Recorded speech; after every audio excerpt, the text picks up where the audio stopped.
Olá, gostaria de agradecer a sua presença aqui no ConaChef, primeiro congresso online de chefe empreendedores.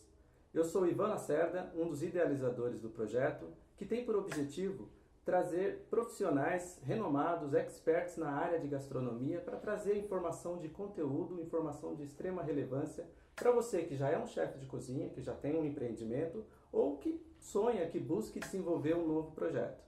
Hoje, com muita alegria, eu estou aqui com o chefe Marcelo Santos, um expert na área, professor de gastronomia, consultor na área de gastronomia, e que, num bate-papo que nós vamos ter aqui hoje, vai passar esse conteúdo, a experiência, as informações que ele já tem, os 22 anos que ele tem de experiência na área. Para você que está surgindo, eu tenho certeza que vai ter muita informação importante. Ok? Gostaria de agradecer, Marcelo, sua presença, Obrigado. por disponibilizar aí o seu horário. Eu é que agradeço pelo convite, um prazer estar aqui. Vamos lá. Então vamos lá. Marcelo, conta um pouquinho da sua história. Nós já estamos aqui batendo um papo, um pré-aquecimento antes do começo da gravação. Sim. E o Marcelo contou bastante coisas da história, de relevância e importância, de onde ele começou lá atrás para o que ele é hoje. Conta um pouquinho da sua história, Marcelo. Há 22 anos atrás, a gente largou tudo, parou a vida, porque houve uma ruptura familiar e eu resolvi ir embora para o Brasil e estudar gastronomia, que era aquilo que eu pretendia para minha vida, que eu sempre gostei, desde a minha infância, porque eu venho de uma família da mescla comum da maioria dos brasileiros, que é portugueses com italianos, né? E eu aprendi muito com a minha avó, muito do que eu sei, muito do que eu faço hoje, muito do tempero que eu uso hoje é proveniente justamente dessa educação portuguesa, lisboeta, com o italiano calabrês, um pouco misturado ali com receitas sicilianas, então envolve muito daquela coisa da família. Cultural, tudo aquilo ali. E aí, devido a essa ruptura, fui embora para a França para estudar e trabalhar. Eu tinha já alguns contatos e fui primeiro atrás do trabalho, né? Claro, porque você precisa de sobrevivência. E trabalhando lá, aprendi muita coisa, até que eu tive a oportunidade realmente de conquistar uma bolsa de estudos numa das melhores escolas de hotelaria e gastronomia do mundo, que é a Vatel. O dono desse restaurante, para quem eu trabalhava, pagou boa parte dos meus estudos e eu retribuí em trabalho. Que legal, que bacana. Foi uma troca de experiências. A partir daí, minha carreira profissional entrou em ascendência, eu fui aprendendo, passei para o ramo de hotelaria, passei para um grande grupo hoteleiro, por onde eu passei 8 anos trabalhando, até alcançar a posição de chefe consultor, onde nós montávamos as cozinhas dos hotéis regionalizados dentro da Europa, e como eu vinha da América do Sul, com esse tempero nosso. Eles sugeriram que eu fizesse a implantação dos hotéis aqui na região da América do Sul, sendo contratado por lá. Que bacana. Então, eu vivia praticamente dentro de hotel em avião.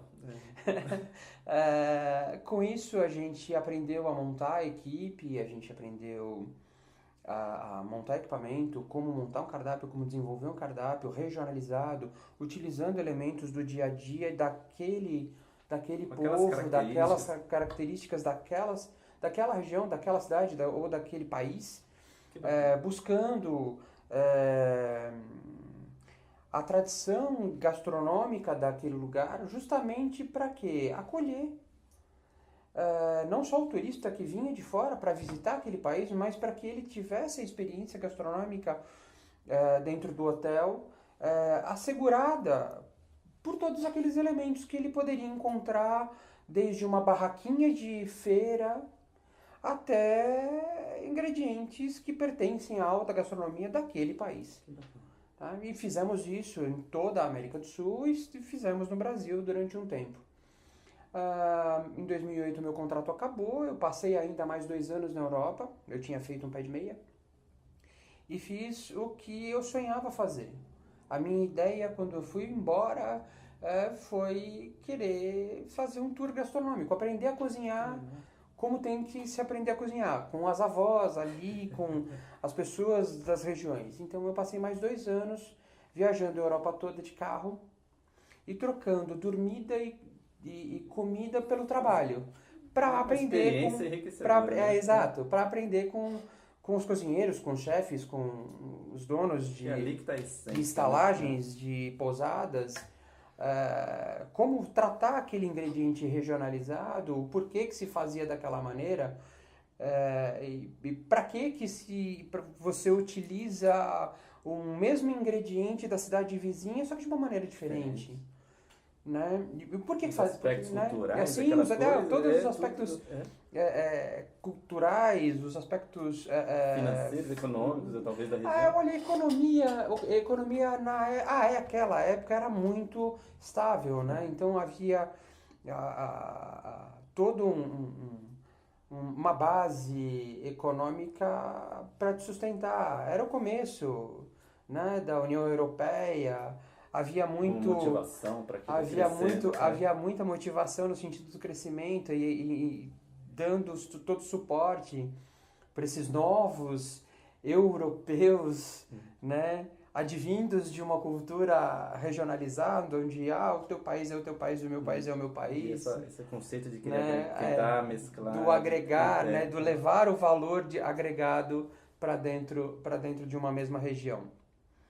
E terminado isso, eu voltei para o Brasil e abri uma consultoria e passei a trazer para cá a minha experiência profissional, tentando mostrar o que havia acontecido lá fora e que não era nada de diferente do que poderia acontecer aqui no Brasil, mesmo porque se nós lembrarmos que nós temos na nossa gigantesca maioria origens europeias, holandesas, portuguesas, italianas, francesas. Nós somos essa mescla nós toda, somos né? essa O Brasil mescla tem essa característica, que eu chamo sempre de grande caldeirão, né? Eu gosto dessa mescla, dessa mistura do grande caldeirão, que é muito alegre, é muito feliz, porque você consegue juntar essa diversidade toda num mesmo lugar e consegue colocar isso à disposição do teu público. Na mesma rua você encontra públicos totalmente diferentes. Basta você ir ao Mercadão Central. O Mercadão é um exemplo basta clássico você ir, disso. Basta você ir ao Mercadão Central de uma barraca para outra. Você muda de país. Às vezes dentro de uma mesma barraca você tem 4 países, 5 países diferentes. E essa diversidade, para quem trabalha nessa área, deve ser maravilhoso, né? Você poder sim, mas nós tivemos muita dificuldade. Né? Por quê? A cozinha tradicional brasileira, ela nunca foi levada profissionalmente de uma maneira rígida. Então havia muita falha, como há ainda hoje. Então pouca preocupação com segurança alimentar, pouca preocupação com higiene, muito se fazia do jeitinho brasileiro e não haviam regras claras. As poucas regras que haviam ainda eram muito distantes da realidade, do dia a dia das pessoas. E a lei foi muito bruta. Ela exigiu. Né? Acho que saiu do zero. De repentemente ela fala assim, não, passamos a exigir. Entendi. E houve uma mudança de cultura muito grande. E nessa mudança de cultura que a gente se inseriu. Você viu isso como uma grande oportunidade. Sim. Num primeiro momento eu acabei sendo muito ríspido e muito rígido e obedecendo muito às regras naquele sentido de, olha, não tem meio termo, não tem vírgula. Exato, não tem vírgula, né? E, brasileiro não é assim. Vamos voltar lá atrás. Né? Volta lá atrás, volta nas nossas origens. Como é que vovó falava, como é que vovô falava, como é que minha mãe falava. Olha, você tem esse e esse caminho, escolhe. Tá? Mas deixava à tua disposição. Vou escolher. Escolhe aí. Melhor você escolher aí, tá? Muito melhor você escolher aí. Porque você vai ter a liberdade de saber se você vai errar ou se você vai acertar. Depende exclusivamente do que você quer. Eu trabalho muito com coaching, né? Nos meus atendimentos. E o coach nada mais é do que eu orientando, conversando, mas quem escolhe o caminho, quem decide, quem busca os recursos é o próprio coach, quer dizer, é a pessoa que está ali. Sim, Então sim. foi bem isso. E a gente voltou, né, às origens. Como é que vovô falava? Qual era o ensinamento na minha casa, né? Como é que a coisa toda se desenvolvia? Existia, sim, claro, uma rigidez, porque ambos descendentes de europeus, ambos europeus de nascimento, então havia rigidez, é claro, principalmente da parte da minha avó. Imagina, italiana, meia siciliana, meia calabresa, né? Era o ferro e fogo, no sentido da educação, principalmente. Mas ela sempre nos dava escolha. Ou você come pimenta, ou você come sal. Se você comer pimenta, sua boca vai arder. Se você comer sal, sua boca vai salgar. Precisa muita água depois, né? Tá? Então entenda qual é a tua escolha. Tá? Entenda qual é a tua escolha. Mas entenda. Que aí a partir desse momento em que você entender a sua escolha, em que você entender qual é o patamar que você quer desenvolver, siga por ele. E trazendo um pouquinho agora para essa questão do empreendedorismo, para os nossos jovens empreendedores, você que tem essa experiência tratando, principalmente na parte de treinamento, na parte de orientação, como professor de gastronomia, como você vê, Marcelo, a sua inserção lá atrás, no seu início de carreira, o que você sentia, quais eram as suas características, as suas aspirações lá atrás, trazendo um paralelo para esse jovem de hoje que também está querendo... Teve uma grande alteração? Imagino que sim, mas que principal característica você percebe? Olha, comparar 22 anos de vivência e de convivência com as N mudanças que ocorreram é algo bastante complexo, porque você entra dentro do universo da gastronomia apaixonado por alguma coisa, algo te levou para lá. Em 99% dos casos, você é levado e imbuído pelo teu sentimento de família, tá? De repentemente algo despertou em você de, puxa, uma bela tarde, vou receber uns amigos, resolvi fazer um café, puxa, e aquilo deu certo, me lembrei da receita da minha avó de bolo de fubá com erva doce.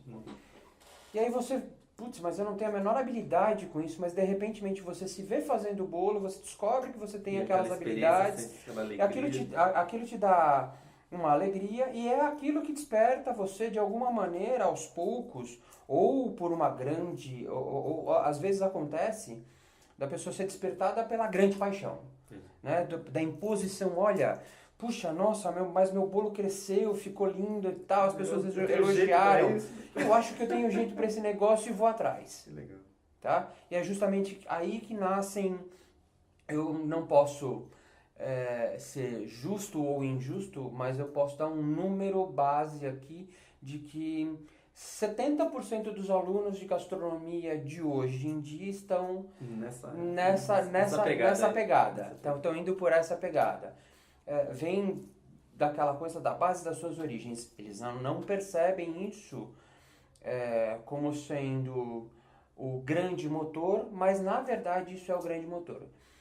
Dentro daquela primeira paixão nascem outras tantas durante o próprio curso de gastronomia. Mas comparar 22 anos atrás com o hoje em dia e trazer essas experiências, eu poderia ser injusto, porque há 22 anos atrás nós tínhamos uma quantidade X bastante limitada de recursos, e hoje você tem uma quantidade muito maior. A tecnologia inserida dentro da gastronomia hoje te traz para um outro universo. Coloca você dentro de N possibilidades. O que era muito feito à mão e você precisava de uma equipe gigantesca para fazer, hoje você precisa de meia dúzia de equipamentos, você não precisa tanto de pessoas.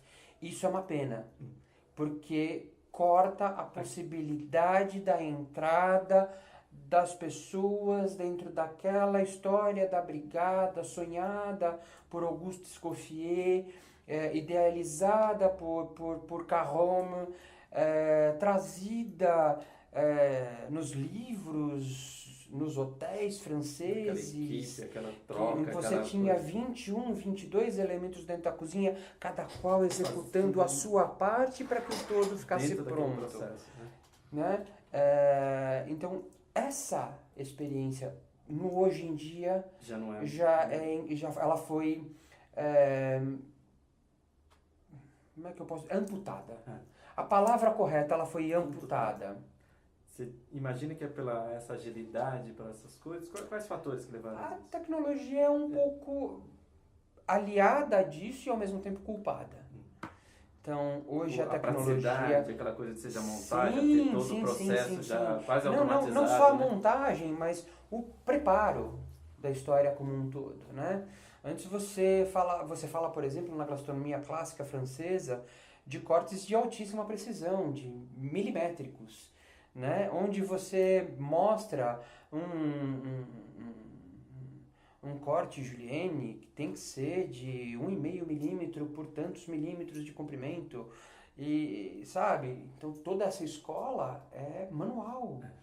É o artesanal. É o artesanal, é isso que eu ia comentar. É o dizer se vou ensinar você a se tornar um profissional de gastronomia. Então você vai aprender a fazer um corte julienne, você vai aprender a fazer vai aprender a fazer uma batata tournée, como tem que ser, lá com 6 lados, bonitinha, direitinha e tal, porque ela tem que ter o cozimento tal. Hoje você tem máquinas, equipamentos, mesmo que ainda manuais, que tiram essa parte artística da coisa, que faz com que você se apaixone pela gastronomia francesa, por exemplo. É meio que um choque de realidade hoje. Essa pessoa que entra e fala assim, eu tenho que me adaptar a esse novo cenário. Imagina, você tem equipamentos tecnologicamente tão avançados hoje que são capazes de cobrir até 10 cozinheiros numa única cozinha com um único equipamento. Né? Não vou mencionar nomes dos fabricantes, mas o equipamento em si são os fornos combinados, que são extremamente úteis. Agradeço a existência deles, porque facilita muito a nossa vida, né? Mas eles são assim uma ferramenta de amputação da parte do preparo. Conceito artesanal. Do conceito artesanal. Mas trazendo para a nossa realidade hoje, eu também como profissional na área como uma agência de propaganda, prestamos serviços nessa área para vários clientes. É claro que eu gosto, eu lembro quando eu comecei minha carreira, que eu tinha que ir lá cortar, fazer tudo manual, mas hoje eu adoro ter as ferramentas que eu tenho, os equipamentos, para poder ganhar não só agilidade, mas também qualidade. Você vê o resultado final do trabalho, você fala, nossa, muito melhor, sim. Bom, né? Muito melhor. O artesanal é muito importante no sentido da paixão, realmente, de você entender como aquilo é feito. E o porquê aquilo é feito, e porquê tem que ser daquela maneira. Mas isso não Mas hoje no dia a dia, no processo do restaurante, no funcionamento... Não, principalmente se você for levar em consideração que nós vivemos num mundo globalizado onde as pessoas têm acesso de 30 a 40 minutos, 45 minutos para se alimentar num horário de almoço comercial. Imagina! É impossível você imaginar que um cliente teu, um comensal teu, vai se sentar no seu restaurante e vai poder esperar 35 minutos por um prato. Não tem condição mais. E esse processo, vamos chamar assim, fabril, né? Sim. Ou seja, você tem um gargalo ali daqueles horários que é onde entra a multidão, vai ali, faz a comida, se alimenta e sai. Como que você tem visto isso, Marcelo? Os restaurantes se preparando, porque um dos pontos que eu abordo no livro, que o e-book que eu escrevi, que são 11 questões que todo chefe de cozinha deve refletir, um desses pontos é isso. Eu tenho notado, inclusive através do coach, com alguns empresários que eu atendo, não só da gastronomia, mas principalmente chefes de cozinha, que chega um determinado momento onde ele, responsável pelo restaurante, idealizador daquele projeto, amante daquele projeto, certo, ele se vê tão aprisionado porque ele tem que fazer tantas funções ali e ele tem que tocar o negócio dele, tem que ter o prazer, atender, e ali ele se vê com tantas funções que ele chega um momento que ele termina o dia e ele fala, putz, ele não está com aquela motivação, com aquela alegria, com aquela felicidade. Como que está esse aspecto hoje? O novo empreendedor de gastronomia, ele está passando por uma gigantesca revolução, e eu posso dizer que essa revolução começou aí aqui no Brasil em torno de 2008, 2009,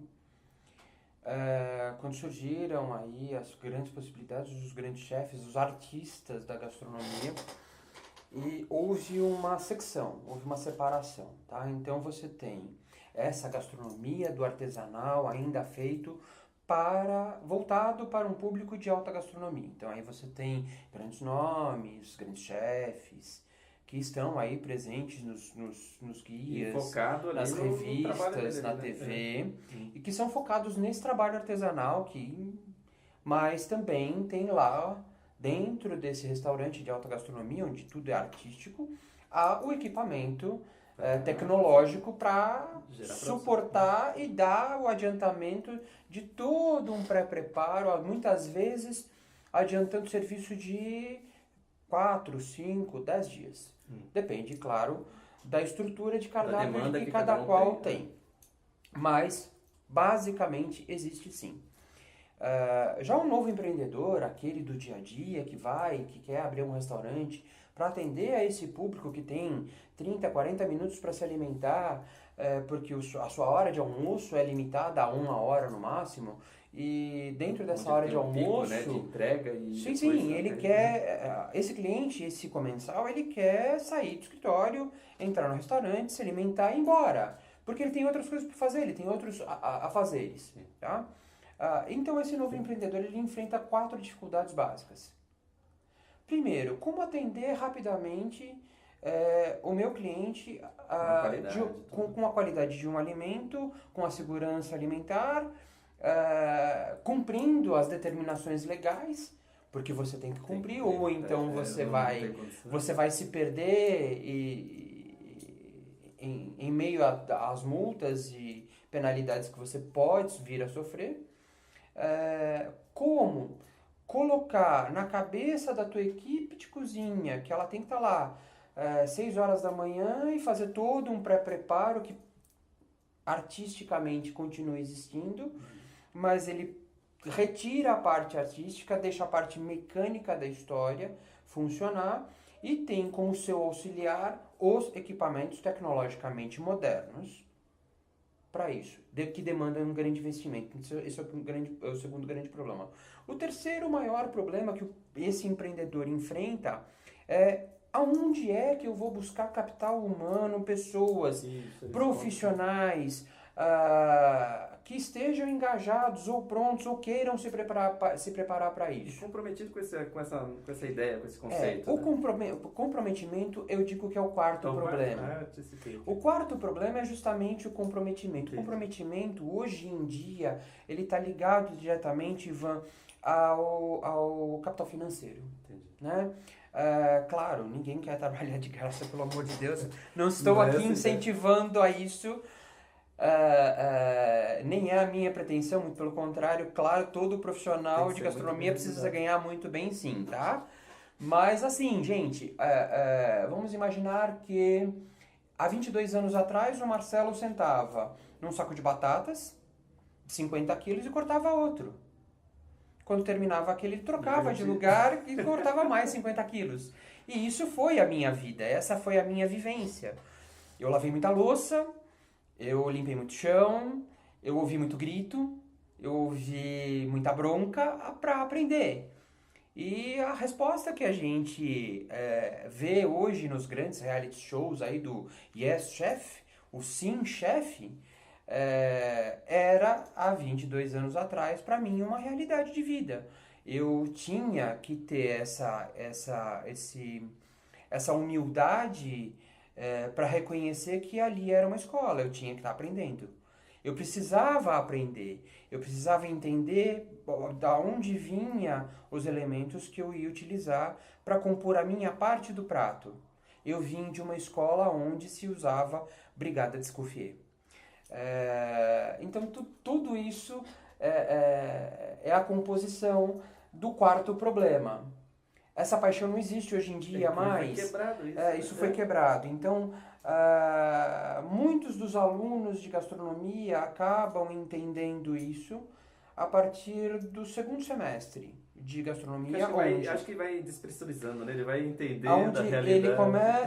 Ele começa a deixar um pouco de lado a paixão e começa a entender que aquilo vai ser a profissão dele. Mas quanto ele vai ganhar por mês? É o bastante para ele sobreviver? O mercado te oferece essa chance? Onde é que ele vai começar? Ele vai começar no restaurante do chefe ultra famoso que está na TV o tempo todo? Ou ele vai vir para o restaurante comum do dia a dia, para onde é que... de um amigo, alguém mais próximo. Onde ele vai ganhar experiência. Onde ele vai entender... Os caminhos, né? Exatamente, onde ele vai entender que isso começa. Tá? Então, o novo empreendedor, ele enfrenta esse quarto problema. Eu preciso do funcionário, eu preciso da pessoa. Sou super-homem, que é o que eu preciso da pessoa, do profissional, mas o que eu posso oferecer a título de ganho para esse profissional talvez não supra aquilo que ele pretendia quando ele começou. E aí entra aquele processo de rotatividade, né? Ou seja, quem pode, quem paga, quem me oferece alguma coisa a mais, eu troco e... Esse é um quinto problema que surge ao longo do empreendedorismo como um todo. Entendi. E o empresário que não está preparado para isso, ele se desestrutura muito fácil. E ele se desestruturando, ele desestrutura toda a equipe, ele passa a desestruturar a empresa como um todo, e é aí que surgem os gaps que fazem a empresa afundar. E eu costumo dizer, Marcelo, principalmente como professor, né, universitário, dou aula de estratégia, dou aula de marketing, de planejamento, né? Eu costumo dizer para os meus alunos o seguinte: eles, na maioria das vezes, eles querem vir abrir uma agência, querem vir já querer empreender, aquela coisa do jovem querendo... E quando eles imaginam aquele sonho que ele tem lá na frente, de, eu vou daqui 10 anos, daqui 15 anos eu estou com o meu negócio montado e tal. E cada etapa do processo, cada passo a passo, quando ele começa a entender os obstáculos, ele vai travando e aí, como você mesmo disse, por ele ser a figura central no restaurante, as pessoas olham o líder e falam assim, pô, o que esse líder não está com todo aquele gás? Ou está muito preocupado, ou não está fazendo com que todo mundo reme para o mesmo lado. E aí gera essas dificuldades tremendas. Há uma certa confusão. Eu vou dizer que essa confusão ela existe justamente por causa da glamourização das profissões. A gente não tem glamour nenhum. Conta essa realidade, Brito. Não existe glamour. Você vai acordar cedo, você vai pegar uma cozinha fria, em que a água está gelada naquele dia de inverno e você tem que lavar batata, tem que lavar as suas folhas, os seus legumes, as suas frutas, escolher os fornecedores, receber, conferir, é complexo, é dolorido, porque você carrega muita caixa pesada. Fazer conta. Você tem que fazer conta, então não tem glamourização nenhuma. O glamour acontece 2 horas. Durante 2 horas. Aquelas 2 horas em que a porta do restaurante é aberta, o teu cliente entra, come, quer cumprimentar o chefe, você desce feito um louco correndo, muito obrigado, e faz aquele sorriso, aquela coisa toda, mas volta para a cozinha para fazer com que aqueles outros 40, 50, 60 pratos que faltam ser servidos durante aquele turno de trabalho rolem e o seu cliente vá, se alimente, goste, pague e deixe o seu restaurante e volte no dia seguinte. Então, não existe glamour. E o dia após dia, fechando as contas, no final do mês, deu tudo certo. Essa parte é o que eu chamo de a parte gostosa da história. Puxa, eu acordei às 4 horas da manhã, eu fui pro fornecedor tal, eu escolhi o peixe, eu escolhi o legume, eu fui lá, voltei para o restaurante, ajudei a equipe a lavar, ajudei a separar, fizemos toda a preparação, todo o nosso mise en place, nosso pré-preparo, abrimos o restaurante e tal. Lindo, maravilha. Fechou o restaurante. Ufa, acabou o turno de trabalho. Nada disso. Nada disso. A equipe volta para a cozinha para adiantar o preparo do dia seguinte. Enquanto isso, você vai para o teu escritório e conta na ponta do lápis. Quanto eu paguei pela cenoura, quanto eu paguei pela cebola, quanto eu paguei pelo alho, quanto eu usei, cadeira de... quanto eu usei disso, tá dentro, não tá dentro, puxa, eu tenho gás para pagar, eu tenho a luz para pagar, eu tenho funcionário, o concorrente que abriu ali do lado. O concorrente, é verdade, o concorrente também tem essa, o concorrente. E aí você tem que fazer todas as contas e falar, puxa, será que vai dar para fechar o fim do mês? Então, glamour, gente, essa história de chefe de cozinha, glamour, é só pro reality show, tá? Desculpe dizer, mas é só pro reality show. As pessoas me desculpem, mas só existe lá, tá? Porque a realidade do dia a dia é você cair pra dentro, enfrentar uma tábua de corte, uma faca, se cortar, se queimar, se colocar à disposição e lidar com as vaidades da tua equipe. Tem isso também, tá? Você vai lidar com as vaidades da sua equipe. Porque nem todo mundo acorda bem todos os dias, gente. Vai ter gente que acordou mal porque dormiu mal na noite anterior. Ou porque tem um ditado da minha época, eu sou meio velhinho, tá? Que dizia assim, você dormiu de calça jeans. É verdade. Né? Esse dormiu de calça jeans é aquela coisa de, puxa, não, o cara veio mal-humorado pro trabalho e ele não largou os problemas do lado de fora. E é importante essa questão porque ele está tratando com alimento, ele está tratando com algo que ali ele tem que, tirar. Sim. A partir do momento que você entra dentro de uma cozinha para preparar, seja lá o que for, de uma xícara de água quente para compor um chá, até o prato mais complexo que você possa imaginar, você tem que lembrar que ali tem um pouco da tua vivência, energia, né? Tem a tua energia, tem os teus sentimentos impostos. Então, se você não isolar os teus problemas pessoais, pelo menos um pouquinho que seja, 10 segundinhos que seja, você pode cometer erros. Esses erros podem levar a acidentes de trabalho gravíssimos, ou não. E você pode errar a receita. E aquilo que você idealizou como sendo uma coisa mais gostosa do mundo, por mais que fosse um simples chá, se torna uma verdadeira porcaria. E isso é custo para a empresa. Quer dizer, quando ele começa a analisar essas falhas, esses pequenos desperdícios... Você estragou o ingrediente. Você perdeu hora de trabalho, você perdeu tempo, você desperdiçou... Vida útil da máquina, a sua própria vida. Principalmente. A sua própria vida. Antes da máquina, porque a máquina você liga e tal. Quebrou, você chama a manutenção, o cara vai e conserta. É claro que você tem que pagar, né? Mas a sua essência... E a tua essência, e a tua hora de trabalho, e aquilo tudo que você planejou. Pra onde vai isso tudo? Uma outra questão que eu tenho percebido, e inclusive também está no livro, é a questão que muitos empreendedores de hoje, dessa paixão que surgiu, foi devido à questão familiar. Certo. Alguns, obviamente, encampam aquilo, acham bacana, eu quero seguir a mesma profissão do meu pai, a mesma profissão do meu avô, às vezes, é um restaurante mais tradicional, e quero imprimir a minha marca. E tem outros fatores, outras situações, onde que o empresário, vendo que já tem uma marca estabelecida, ele fala assim, bom, agora meus filhos vão tocar. E os filhos, às vezes, não estão com aquele sonho, não tem aquela busca, aquela...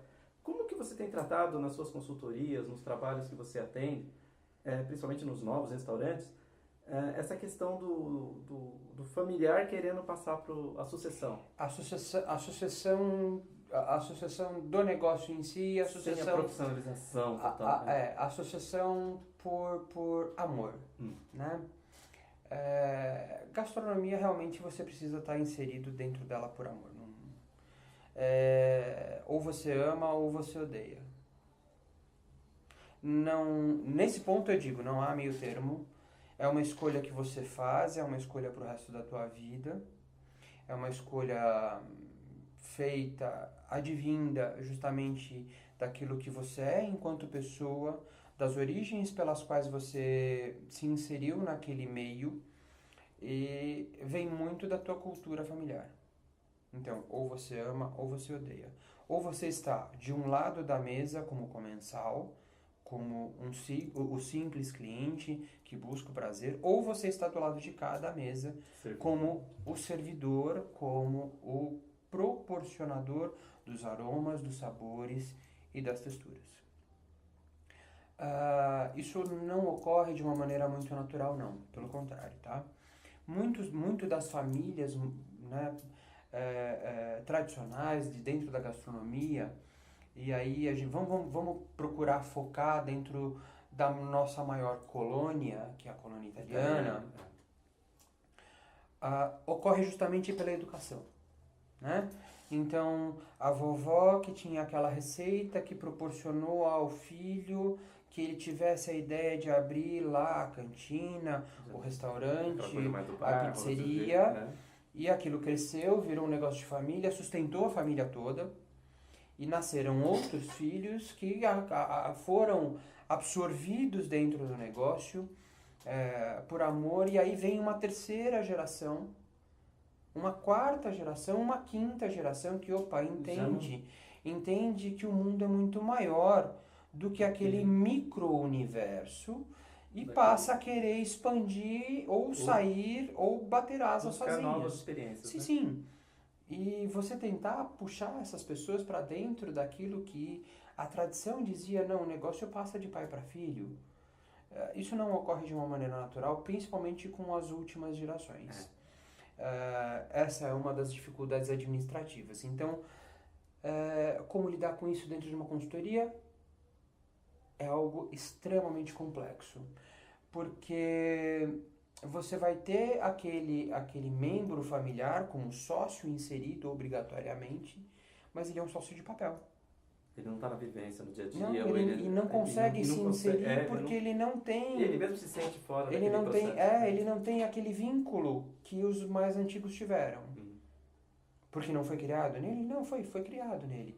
Ocorre que ele absorveu um outro mundo, um outro universo. É aquela diferença que ele falou dos 22 anos. Sim. Não tem como você comparar. Isso. Não tem como você comparar. Porque em 20 anos, em 30 anos, ocorreram milhares de mudanças, centenas de mudanças, dezenas de mudanças. E mesmo que tenha sido uma única mudança, ela pode ter sido tão radical, fundamental, né? Que ela se fundamenta numa reabertura, numa releitura. E destrói toda aquela base, toda aquela tradição. Destrói, ela fica destruída. Ela não deixa de existir, mas ela fica destruída. Ela vai servir como um alicerce, mas você está sobre ela e não sob ela. Porque no meu trabalho aqui na agência, principalmente com os clientes que nós temos e outros que eu atendo, a gente percebe essa dificuldade entre profissionalizar, né? Aquele processo de que eu estou ali no dia a dia, trabalhando, tocando o negócio, mas a marca, o empreendimento, o negócio, ele busca ter uma vida passando ao longo. Né? E a preocupação que é necessário ter com a sua marca, com o brand, entender os conceitos que hoje essa nova geração está buscando, mídias sociais, a comunicação, utilizar os recursos tecnológicos a favor de aproximar. Porque lembra que um conceito que a gente conversou até antes, um pouquinho da entrevista, de usar essa tecnologia para aproximação e não para... a ferramenta a favor do seu próprio negócio. Isso. Esse é o nosso porém do hoje, do conflito de capitais humanos. Nós temos aí, ainda inseridas dentro de uma mesma sociedade, 3 gerações. Uma delas... Explica um pouquinho esse Uma delas está acabando, né? Que são os nossos pais, né? E quem nasceu antes de 70 está nessa geração. Quem nasceu entre 70 e 80 está na geração em que eu estou. Estamos aí. E quem nasceu após 85, 90 está nessa nova geração de que a gente vai falar. Então eu estou falando, aqueles de antes de 70 são os baby boomers, que são os nossos avós, os nossos tios, né, da nossa geração, gente, e que prepararam um mundo que a gente chama de mundo ideal. Por quê? Eles criaram as grandes corporações, eles criaram as grandes empresas, eles idealizaram fórmulas, eles idealizaram metodologias de vida, aquela coisa do sonho americano de você ver O homem sair de casa às 8 horas da manhã, voltar para o almoço às 11h30, meio-dia, ter lá a esposa esperando com a mesa posta, aquilo que a gente vê em muitos filmes das décadas de 50 e 60. Então, nós temos ainda alguns integrantes dessa geração Baby Boomer inseridos dentro do mercado. Essas pessoas já são ou já estão nas suas posições de profissionais de conforto, ou são os empresários de tradição, familiares, os donos de cantina, os investidores, os donos de grandes grupos hoteleiros ou de grandes grupos de empresas de gastronomia. Os baby boomers ainda estão nessa fase. Aí você tem toda a geração X, que somos nós aqui, ó. A gente nasceu depois de 70, tá? Ou dentro entre 70 e 80, 85. Então nós somos a geração X. Nós fomos preparados para antecipar. Os baby boomers, que eram os nossos pais, nossos tios, nossos antecessores, nos prepararam para antecipar situações. Então nós viemos de uma geração em que você não precisava falar que se você encontrasse lá 1 quilo de batatas para fazer um nhoque, aquelas batatas precisariam ser descascadas. Aquilo era óbvio. E já existia uma iniciativa. Sim, né? E nós temos essa coisa do óbvio e de antecipar. Então, a iniciativa qual é? Pegar o descascador e ir lá descascar a batata para preparar lá o purê de batatas, ou a batata frita, ou seja lá o que for, que seja feito com aquele elemento. Ponto. E aí nós temos agora, né, essa geração que nasceu de 85 até o ano 2000, que são a geração Y. É a geração que traz todo o conhecimento e o crescimento da tecnologia, é a geração que nasce junto com a internet. Já é o digital, né? É a geração digitalizada, né? Não totalmente inserida nisso, porque aprendeu com isso, cresceu com isso, mas são os novos ferramentalistas. Eles usaram essa tecnologia preparados por nós da geração X, nós descobrimos isso, a possibilidade dessa ferramenta, mas eles é quem ajustaram. A geração Y ajustou. A geração Y, ela não é uma geração que antecipa as coisas. Eu sei, todo mundo vai me odiar pelo que eu vou falar. Antes de mais nada, eu reconheço, não sou dono da verdade, mas é o que essa geração apresenta em sua essência. As pessoas da geração Y, você tem que passar explicações detalhadas para que eles executem uma tarefa. E detalhadas com uma minúcia grande, uma minúcia, eu digo até que agigantada. E isso toma tempo. Tempo é precioso. Isso toma tempo. Como a geração X é acostumada a antecipar, ela não tem a paciência, conflito, né? Ela não tem a paciência de explicar detalhadamente como isso ocorre. Isso pertencia à nossa outra geração passada, que era o Baby Boomer. Nós não herdamos isso, essa coisa da paciência de vamos explicar detalhadamente como funciona um determinado processo. Então nós tivemos que reaprender a lidar com isso. Nós da geração X tivemos que reaprender a lidar com isso, justamente pelo nascimento de vocês, novos empreendedores, nosso futuro e nossa provável base. Sim. Né? Então essa geração Y, ela não tem esse poder de antecipação por si só. Claro, eles adquirem, porque aprendem muito rápido. Eles aprendem demais, é muito rápido. Eles aprendem muito rápido. Eles têm, por causa dessa ligação com a tecnologia, eles conseguem ter um aprendizado muito mais acelerado do que nós. Sim. Eu diria que, em comparação, se nós formos comparar essa questão do aprendizado, educação, com carros, nós estamos no nível do Opala 6 cilindros, enquanto eles são Fórmula 1. Muito mais ágeis, muito mais tecnologicamente preparados. Protegidos. E protegidos por uma máscara, por uma entrecapa que os deixa isolados de alguma maneira no mundo. Isolamento é um outro porém que essa geração usa em detrimento da tecnologia. A tecnologia em si, nós da geração Y pensamos, da geração X, desculpe, pensamos nela como uma ferramenta para aproximar pessoas. Então, lá nos idos tempos de 1980, você mandava cartas, você escrevia cartões postais. Hoje não, hoje você... O tempo de processo era muito diferente. Com o surgimento da internet, você passou a fotografar e enviar através da rede mundial de computadores fotos de onde você estava, quase que em tempo real. Sim. Hoje isso já não é mais em tempo real, é como se você estivesse no local.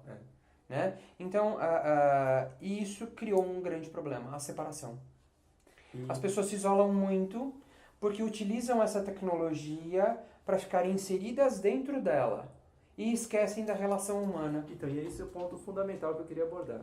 Com esse isolamento que o Marcelo está comentando, para quem entra nesse setor, nesse mercado, o contato humano, eu acho que seja a capacidade ou a competência, vamos chamar assim, a habilidade também, primordial para quem está buscando justamente esse contato humano, que é me colocar na posição de servidor, eu estou servindo. E você, como consultor, nas suas experiências, nos seus trabalhos, você tem entendido ou percebido que esse fator precisa ser trabalhado nessa geração? Nesses novos empreendedores? Cada vez mais, Ivan. Esse encaixe, essa aproximação? Cada vez mais. Dentro de uma mesma cozinha, eu já tive a oportunidade de lidar com as 3 gerações. Baby boomers, porque o dono, além de ser dono, era chefe e estava lá como cozinheiro. Chefe não por formação, tá? Formação formal, aquela coisa de ter ido à faculdade, ter se formado em gastronomia. Chefe sim pela sua experiência e sua vivência e o desenvolvimento de sua própria cozinha, ali com seus 30, 40 anos. Seu histórico de vida, né? Isso, seu histórico de vida, exato. Tínhamos lá a geração X, que eram os seus descendentes, os filhos preparados e tal, que também muitas vezes não tinham lá o preparo teórico, mas tinham o prático. E o conflito de geração, o conflito de geração é criado justamente por toda essa tecnologia que agrega o conhecimento, que é extremamente importante e que traz uma inovação no sentido pura e simplesmente de buscar aquilo que se escreveu lá no passado, com as técnicas, com o ensinamento, e apresentado com uma nova roupagem. Os grandes chefes aí falam muito sobre releitura. Né? E eu digo que releitura nada mais é do que você ir lá na tua estante, buscar o livro, sentar e ler de novo. Né? Se você vai ter uma nova interpretação, uma nova visão sobre aquilo que você está lendo, depende exclusivamente de você. Então, releitura para mim é algo de só rever aquilo que você fez, aquilo que já foi feito por alguém em algum momento, ponto. Tá? Mas isso gera um conflito muito grande, não só de interesses como de gerações. Por quê? A geração Y tem de muito positivo. Vamos trazer essa ferramenta toda essa tecnologia para dentro da cozinha. E encontra uma resistência muito grande das gerações anteriores, que tá ali que diz, olha, não, isso tem que ser feito artesanalmente porque tem diferença de sabor, tem diferença de textura, tem diferença de aroma, o cliente percebe. Eles têm razão até certo ponto. Imagine você administrar um restaurante em que você tem 21 pessoas dentro de uma cozinha que muitas vezes não chega a ter 30 metros quadrados. Essas pessoas vão se bater. Essas pessoas vão se matar lá dentro. É muito apertado, não dá. Não dá. Uma cozinha escoffier hoje em dia é praticamente impossível de você ver, a não ser em grandes corporações hoteleiras ou navios. Navio tem essa questão. Tá? Isso porque você tem que ter uma equipe embarcada para trabalhar com uma cozinha 24/7. Porque você tem um volume de 3.200, 4.000, 5.000 passageiros dentro de um navio que vão ficar trancafiados ali por 20 dias, 30 dias, 45, 50, 60 dias, depende do tamanho da viagem. Então, essas cozinhas Escoffier tradicionais, que tem lá os seus 21, 22 elementos trabalhando, cada um compondo uma parte das receitas para que o todo saia legal, isso é muito raro hoje. Hoje você tem, sim, grandes equipes com poucas pessoas. Então, por muitas vezes, o cozinheiro em si, ele absorve 3, 4, 5 funções e ele executa essas 3, 4, 5 funções ao mesmo tempo, porque ele tem como seu grande aliado aquilo que foi trazido por essa geração Y, que é a tecnologia agregada. Graças a Deus, vocês nos ajudaram com isso, tá ok? Então, eu primeiro malhei e agora eu tô assoprando, tá bom? Marcelo, uma outra questão que eu queria comentar contigo, abordar, é que eu como empreendedor que sou também, eu percebo que várias marcas, várias empresas que estão surgindo dentro da realidade nossa atual do país, que é a crise que todos falam, essa dificuldade que nós estamos passando. Existem aqueles que estão realmente com a corda no pescoço, que não estão conseguindo ver e olhando muito mais para o problema, muito mais para a parte do copo vazio. Sim. E graças a Deus, nos nossos clientes, os nossos contatos, eu tenho vários clientes investindo, adquirindo outros restaurantes, ampliando o seu negócio e vislumbrando novas possibilidades. Sim. Dentro do seu processo de consultoria, como que você está enxergando esse momento nosso de gastronomia, esses empreendedores que estão surgindo? Antes da gente começar o nosso bate-papo aqui, não vamos chamar de entrevista porque já virou bate-papo.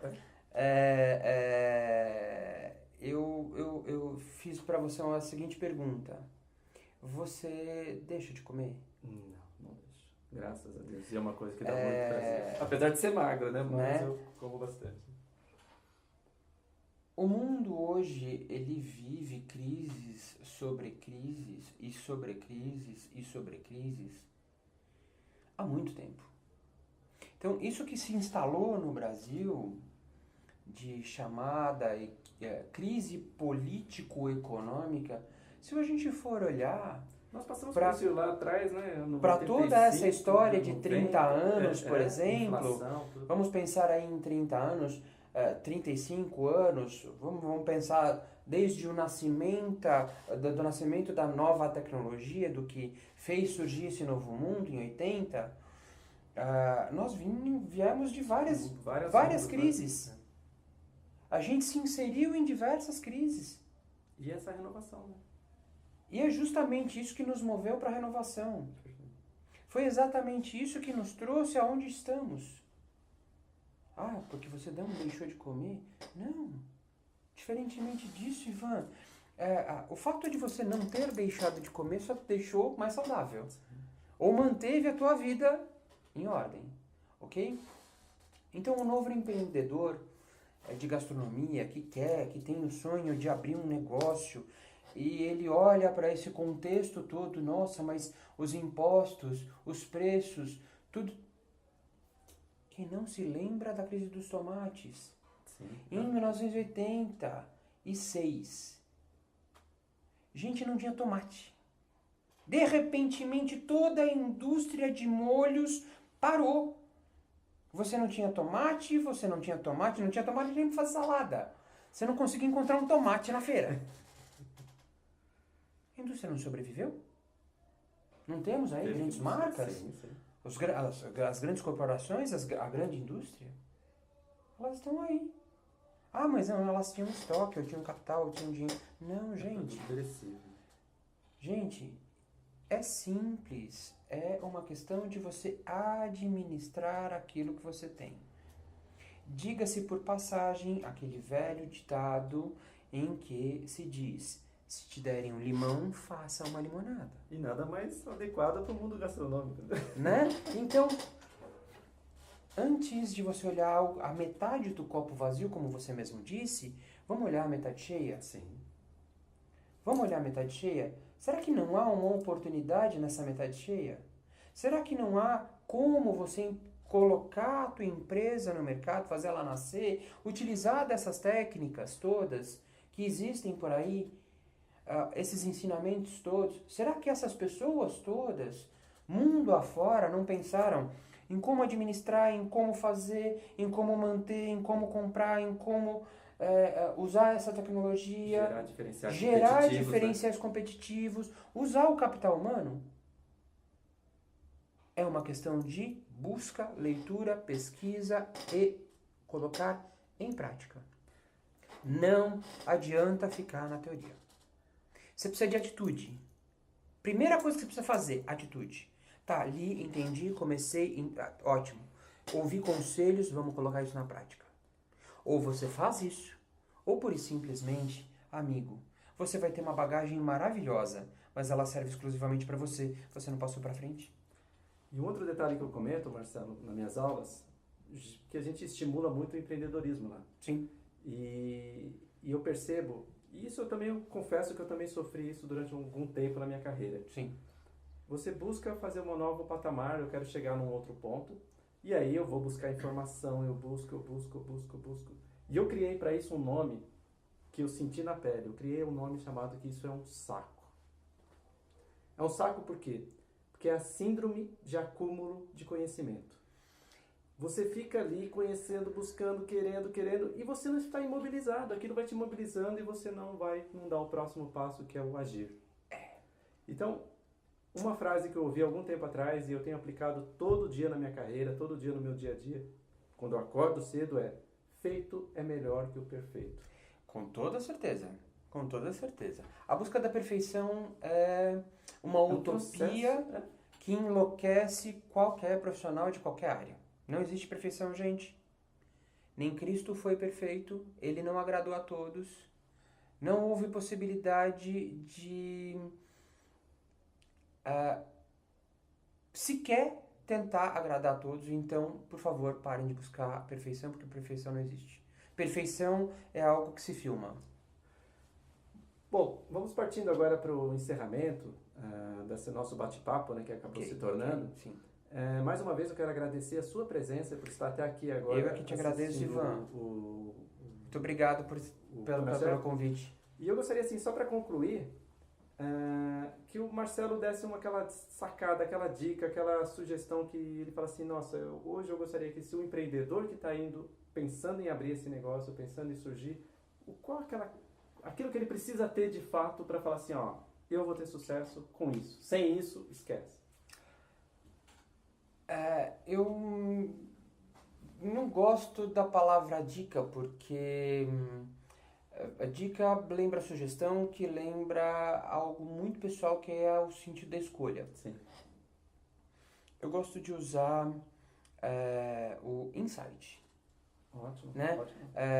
Descubra em você, antes de mais nada, descubra em você aquilo que você é capaz de fazer.